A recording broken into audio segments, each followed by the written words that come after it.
All right.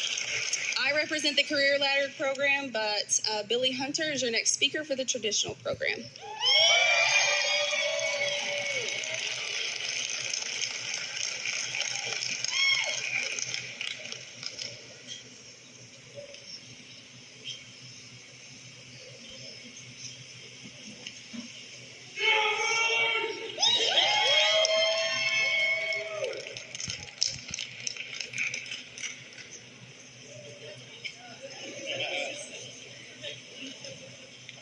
Who was that guy? Somebody who looks just like me, I think. I have a twin brother, identical twin brother. Well, good evening, ladies and gentlemen, esteemed faculty. You all are so precious to me. I really mean that. And I wasn't going to cry, and they dared me to cry. Not really. This is really important to me because I'm not supposed to be here today. My family, we just don't do this thing. We don't do the school thing. And so I feel extremely blessed and privileged to be standing here with you all today. And I love you. Y'all, you don't realize how much you mean to me. And these are extraordinary people, ladies and gentlemen. These are extraordinary people. I have a really fantastic story to tell you about myself a little bit, but I want you all to know right off the bat that my story is just a drop in the bucket with all of their stories. There are so many things that our students have had to overcome to get to where they are today. And if I could stand up here and tell you all those stories, it would probably blow your mind. And so just be thinking about that throughout this evening. The family members of these individuals know exactly who I'm talking about. And so I'm so honored to be your friend. So with that being said, when I first entered OSU-OKC, I did so out of extreme desperation.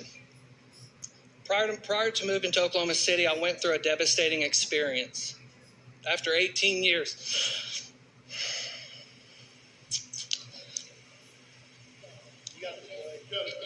I'm sorry, I'm actually tougher than this. After 18 years of pursuing a career in ministry, it all fell apart. And I lost my sense of purpose, my meaning, and my being. I lost the sense of who I was. I lost all confidence in myself, all confidence in God, and pretty much everybody and everything. I was lost, and I felt extremely abandoned and alone. But by the grace of God, somehow I managed to pull myself up out of that pit and climb myself out of the pit of that depression. It was a very deep depression. I didn't want to die, but I didn't really know if I wanted to live either. So I felt hopeless, and I felt extremely ashamed because I was once a person that had all the answers. I had it figured out, or at least I thought I did. So I decided to take the risk and jump out at 40 years old and go back to school. Like I said, something that nobody in my family has done. And here we are together doing something that I could have never dreamed of doing. And I used to be a preacher, so you'll have to bear with me. I'll try to get it done. But so as I said, nobody in my family has completed any college at any level. So with the support of my wife and my daughters, I registered for classes. And to make a long story short, college has literally saved my life by rebuilding my confidence and by giving me meaning and purpose all over again. This experience has reminded me that you may be down, but you're not out. In his book, The 21 Irrefutable Laws of Leadership, John Maxwell said, "You don't have to be great to get started, but you have to get started to be great." And I realized that it's not when or where you start, but it's absolutely how you finish. You can be a 40-year-old man, totally lost, and still find your way. So today, as we stand ready and prepare for the next chapter of our lives, it is with great joy and gratitude that I address you all today on this special day. We're not just receiving pens today, we're receiving symbols of our dedication, perseverance, determination, and growth that has led us to this very moment. And I want to highlight that word moment, Because what we all get in life, this is where we're all equal. No matter what religion you are, no matter what race, gender, whatever it is, we all get moments in life. And what we have in life are a series of many different moments bunched together that create experiences. So, to my classmates and to myself, I would like for us to think about our future patients. They also have had moments in their lives, some happy and some not so happy. They are our parents, they're our grandparents, our brothers, our sisters, our neighbors.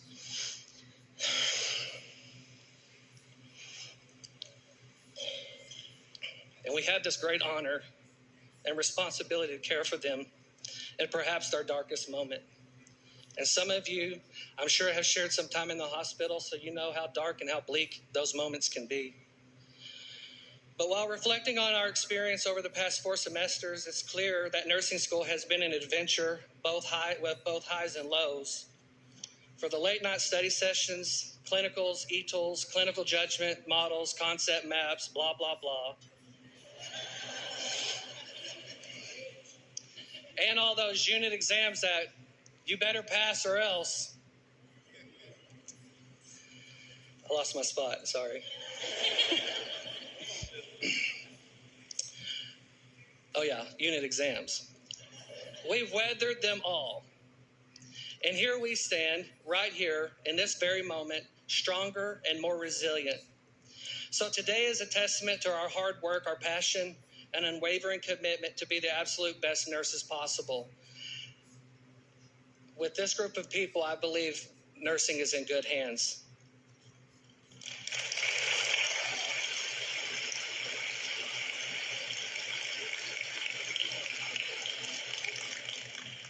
So I will miss seeing your faces, waiting outside after a test, eating lunch after our final exams, maybe having a beer or something, and greeting each other at the start of another semester. I'm going to miss laughing and encouraging and being goofy, because you know how I like to be goofy. So as we receive our nursing pins, let us remember that they are more than just pieces of metal. But these pins represent the knowledge we've gained, the skills we've developed, and the compassion that we extend, all of which are vital to our roles as nurses. To our incredible faculty and staff, thank you for guiding us with your wisdom, your experiences, challenging us to think critically, and helping lay a foundation, the foundation that will shape our nursing practice. Your dedication to our education has laid that foundation, and we are extremely grateful for the mentorship that you have provided.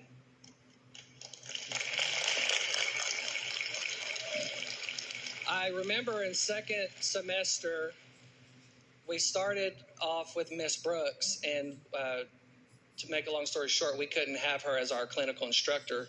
So a young lady, 27 years old, Brooke Boetler, stepped in. And I'll be honest with you, I thought 27, she's pretty, this is going to be an easy round of clinical. Boy, was I wrong. She was tough, but she was very fair. And I remember turning in my first so these concept maps are pretty big with a lot of detailed information. So I remember turning in my concept map, and she graded it. It probably took her a very long time because she likes to use sticky notes. For mine in particular. So she calls me up and we talk about it, and she unfolds my care plan or my concept map, and it's littered with sticky notes all over it. And I'm like, holy cow. So she was tough. But at the end of that clinical session, I got one sticky note at the very end. And it wasn't a critique. It was a good job. And so I value that experience, because just because somebody's hard on you or makes things a little challenging, don't surrender and ball up. Take it, learn from it, and move forward. And so, Brooke, I thank you for that. Let's see. Also, let me just say one more story. Just real quick, just kind of ease a little tension. So we have a young lady in our group And she came up to me a while back, and she said, "Hey, I wanted to tell you something, a story that I remember when I was 7 years old."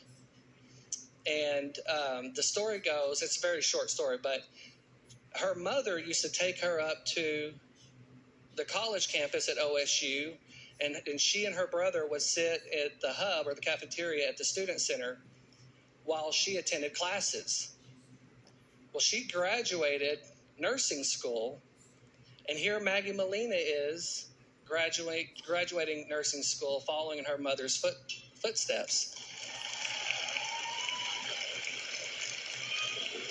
What a legacy to pass on. And I have no doubt that there probably will be a little Maggie Molina someday. Probably won't be Molina, probably have a different name, but little Maggie someday sitting there telling the same story, hopefully. So I'll just conclude with this. I would like to also just say to our families and our friends that this accomplishment is not ours alone. Your unwavering support has been an anchor for us throughout this process. You've been there through self-doubt and the long nights, the challenging exams, the moments of fear and uncertainty. And some of you have taken the kids away just for a couple hours so that we could just have 1 minute to catch our breath. So your encouragement has been the fuel propelling us forward, and today's achievement is as much yours as it is ours. Thank you for being our pillars of strength. And I want to give a special thank you to my beautiful, amazing wife. I'm getting ready to celebrate 26 years of marriage with the love of my life. Stacy, I love you more than words could ever express. Thank you for helping me make this dream a reality. You are amazing, and there is no way I could have ever accomplished this without you. This accomplishment is for you. And to my daughters, you're getting your daddy back. So in conclusion, as we begin our nursing careers, let us approach our patients and coworkers with humility, empathy, compassion, and a commitment to ease suffering.